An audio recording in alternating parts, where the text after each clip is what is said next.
Lewis Hamilton crashed into Fernando Alonso during the first lap of the Belgian Grand Prix. Lewis Hamilton has sent Fernando Alonso a signed hat after the pair came to blows following a first-lap collision in the Belgian Grand Prix. The two former world champions collided in Turn 5 at Sunday's race, sending the Briton airborne and forcing his retirement from the race. The incident caused tensions to rise between the pair. Alonso heavily criticized the seven-time world champion during the race, claiming the Brit was an idiot who only knew how to race from first position. He was also seen wagging his finger at the 37-year-old when he drove past his stricken Mercedes under the safety car in the second lap. Speaking over team radio at the time, Alonso said, "Yeah, what an idiot. Closing the door from the outside. I mean, we had a mega start, but this guy only knows how to drive and start in first." When interviewed after the race, Hamilton claimed he didn't care what Alonso had to say but admitted he had been at fault for the accident.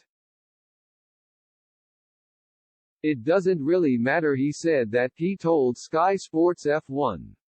"I don't really care. It was my fault. I couldn't see him actually. He was right in my blind spot." Now it appears that Hamilton has made a cheeky attempt to inflame tensions further after jokingly posting a picture of a signed hat addressed to Fernando on his Instagram.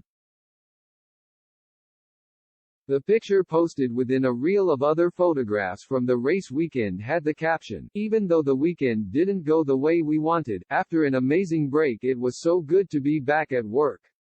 I love my job, my team, and I love the energy at Spa. Thank you to the team for all the hard work, and thank you to the fans that came out to show love. I appreciate you." The crash came after both Hamilton and Alonso jumped Sergio Perez after a poor start for the Red Bull driver. Hamilton had a great run on the Alpine down the Kemmel Straight and looked set to secure P2 before the contact. Alonso's decision to call Hamilton an idiot divided opinion, with much being made of the comment online. Veteran Martin Brundle took the 103-time race winner's side in the affair, claiming it had just been an emotional reaction from the Spanish driver in the high-pressure environment of the cockpit. Writing for Sky Sports, the former Formula One driver said, "Lewis said he couldn't see Fernando in his blind spot, but frankly he was bound to be there somewhere, and the Spaniard tried his best to stay to the inside and give space. Lewis saw the footage and immediately put his hand up and correctly accepted full responsibility." Fernando's radio comments, albeit fueled by anger and adrenaline, about Lewis only being able to win from the front were in my opinion wholly inaccurate and unfair. Lewis is one of the fairest and cleanest drivers in the history of F1. He hasn't needed to resort to too many professional fouls given his relentless speed, and just cast your mind back to Brazil last year to remember how he can scythe through the field twice. The pair will not have long until they can revisit their feud as the Formula One circus rolls into Zandvoort for the 2022 Dutch Grand Prix this weekend.